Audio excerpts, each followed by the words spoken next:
Have you ever felt like you are living your life in a constant state of waiting? You have pure ambition tucked away in your heart, but your feet feel like they are stuck in concrete. Every time you go to take a step toward your dream, a cold voice in your head stops you. It whispers, "What if I fail?" Or, "What if I lose the security I've spent years building?" If you spend your days worrying about things that haven't happened yet, you are suffering a slow, quiet death. You are experiencing exactly what William Shakespeare warned us about over 4 centuries ago. He wrote these powerful words in his play Julius Caesar. "Cowards die many times before their deaths. The valiant never taste of death but once." Think about that for a second. Really let it sink into your soul. A coward, in our modern world, isn't someone who runs from a literal battlefield. A coward is anyone who lets fear make their daily decisions for them. Every time you fearfully avoid a challenge, you experience what scholars call a figurative death. It is the mental, emotional, and spiritual loss of your potential. When you stay in a soul-crushing job because you're afraid of the financial hamster wheel, you die a little. When you refuse to speak your truth because you're afraid of being judged, another part of you dies. By the time some people reach the actual end of their lives, they have already died 1,000 times in their minds. But the valiant, the brave souls among us, refuse this self-imposed torment. They understand that fear is not a safety net, it is a cage that wastes the only life you have. They decide that if they are going to face an end, they will only face it once, in reality. I am talking to you today like a friend who wants to see you break those mental chains. I want to help you stop the mental dying and start the actual living. The anatomy of fear and the scholars insight. We live in a world filled with digital noise that feeds our anxiety like fuel on a fire. We die thinking about a business meeting that hasn't happened yet. We die worrying about a market crash that might never come to your doorstep. This constant state of money dysmorphia makes us beggars for safety, constantly checking our balances while our spirits go bankrupt.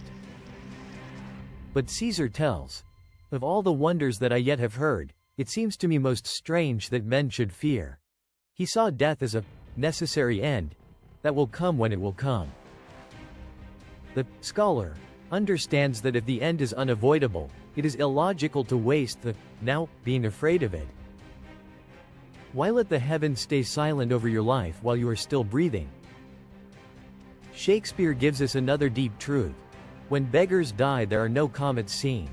The heavens themselves blaze forth the death of princes. A beggar of spirit is someone who lives a life of fearful avoidance. When they pass, the world doesn't notice because they never truly showed up to live. But a prince is a person of high value, impact, and pure ambition. A prince is someone who has built a heroic spine through consistent, courageous action. When a life of that magnitude ends, the heavens themselves blaze forth to mark the loss of greatness. You have a choice right now, in this very minute. Will you be a beggar who dies 1,000 deaths in the shadows of what if? Or will you be a prince whose courage shakes the stars and leaves a legacy? Breaking the cycle of figurative death. To get out of this trap, you must understand that your fear is a form of self-imposed, constant torment. It is a preview of a movie that might never even be released. Whenever you avoid a challenge head-on, you are paying interest on a debt you haven't even borrowed. The valiant person knows that valor isn't the absence of fear, it is the mastery of it. They recognize that job burnout is often just the spirit crying out for a challenge worth fighting for. If you are tired, it might not be because you're doing too much, it might be because you're doing too little of what matters. Stop looking at challenges as threats to your physical survival. Now, most of our dangers are imaginary social pressures and ego bruises. Look at these obstacles as the fire that tempers your heroic spine. Every time you imagine yourself failing, you are tasting a death you do not owe to the universe. The scholar knows fear is a biological relic, but the hero knows fear is an invitation to greatness. Practical guidance for the modern warrior. How do we actually start living like the valiant? First, you must audit your mental deaths. Identify the moments where you shrank back today. Was it a phone call you didn't make? A boundary you didn't set? A project you didn't start? Acknowledge that in that moment of hesitation, a small part of your future died. Then, decide that tomorrow, you will only die once. Second, you must increase your internal net worth. A prince is valuable because of the skills, wisdom, and character they carry inside. Be a scholar of your craft so that you are no longer a beggar for opportunity. When your value is high, your fear becomes low, because you know you can survive any season. Third, embrace the necessary end. Stop trying to live forever in a state of safety. Instead, live fully in a state of purpose. If you take a risk and fail, you have only failed once. That is infinitely better than failing 10,000 times in your imagination while doing nothing. The call to the American spirit. I am talking to everyone across this country, from the busy streets to the quiet suburbs. We are a people who were born from the valiant. Our ancestors didn't build this world by staying in their tents and rehearsing their fears. They understood that life is a one-time gift that is not to be sipped, but to be gulped. Don't let the digital noise turn you into a mental coward who is afraid of his own shadow. Don't let the financial hamster wheel turn you into a beggar for crumbs of security. You were born for more than just the avoidance of pain. You were born to be an unextinguished hearth of sparks, ideas, and ambition. The valiant are not a special class of people.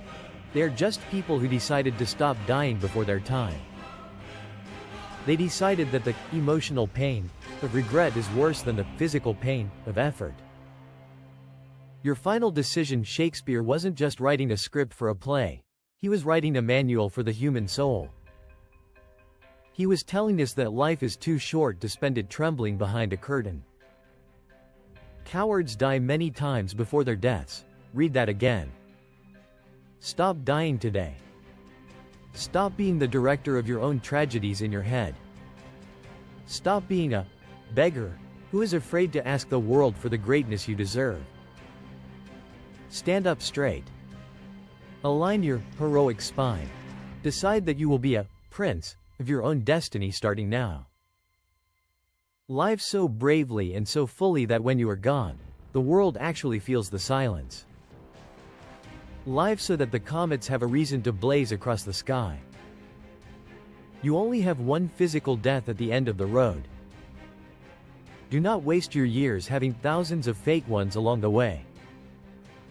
The valiant are waiting for you to step into the light. Face the danger. Take the risk. Start the journey. As Caesar said, the end will come when it will come.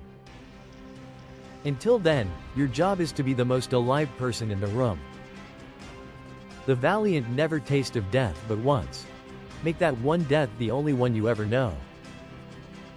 Live your life with the intensity of a blazing star. The spring of your potential is waiting on the other side of your courage. It's time to stop worrying and start winning. It's time to truly live.